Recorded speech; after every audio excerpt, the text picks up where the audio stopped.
Morning, my beautiful people. I'm here running out to Vistage, which is a group I talk about a lot on this channel. And Vistage is a way for me to get away from the office for a day, surround myself with people that are at a super high level, and come back into the office with some new ideas for the company. And while I'm driving out here, I'm always thinking about myself and how I can improve whatever I'm doing. And from the sales side, I want to give you guys two things that you can do that are going to dramatically and immediately improve your sales. Immediately. It's almost impossible if you do these two things that you won't get business right away. Unless you have no customer base and you don't know what the hell you're doing. But I'm assuming that you guys know what you're doing and you have some customers, all right? So, assuming you have some customers, you're going to go back to your best customers, your closest customers. You're going to offer them better service. You're going to offer them something more, something different, and you're going to make sure they're happy, and then you're going to ask them for referrals.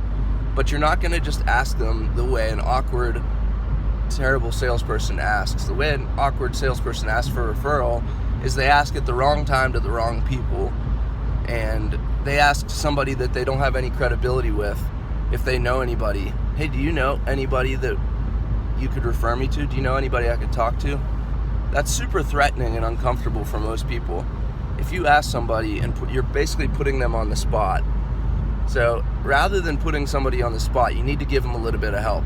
And it's got to be right after the best time to ask is when somebody's happy with something that you've done for them, or you ask them about how things are going. What's your feedback on how things have worked with my company? Oh, we've been super happy. Everything's been great. Everybody loves the bags that you guys sold us.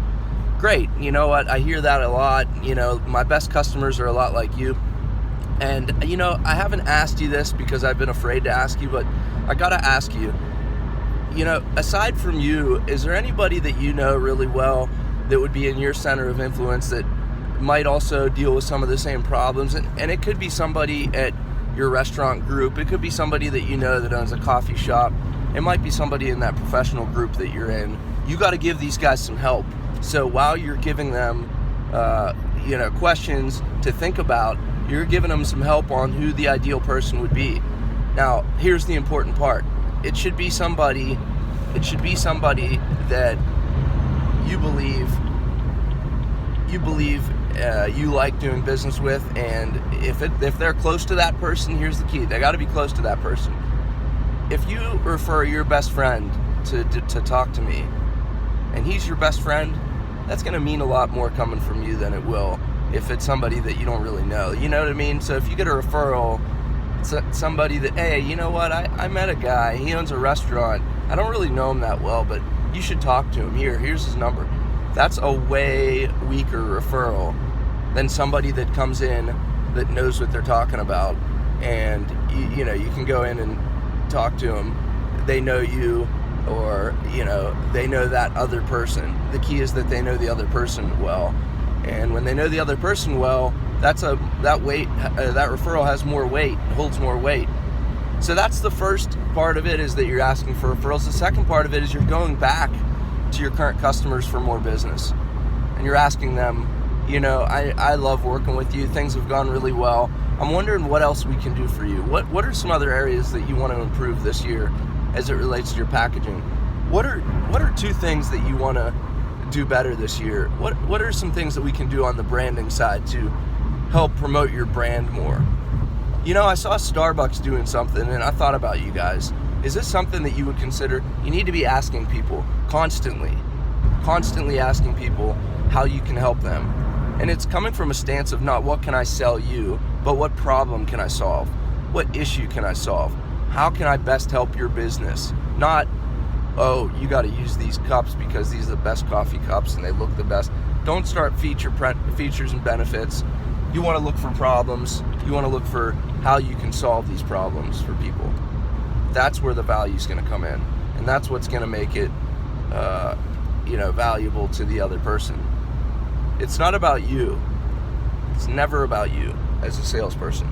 It's always focused on the other person 100% of the time. So I just had that quick thought for you. I'm going to throw it to you now. I don't have time to really talk much longer, but I'm gonna be popping into Vistage, and hopefully I'll hear some good stuff. I'm gonna bring you guys some of the meat on the bone from Vistage, because I'm paying, I don't know, $7,000 to $10,000 a year to be in it. The guys that are in a group like that are high level guys, so I always get to learn something good, bring back some fresh perspective.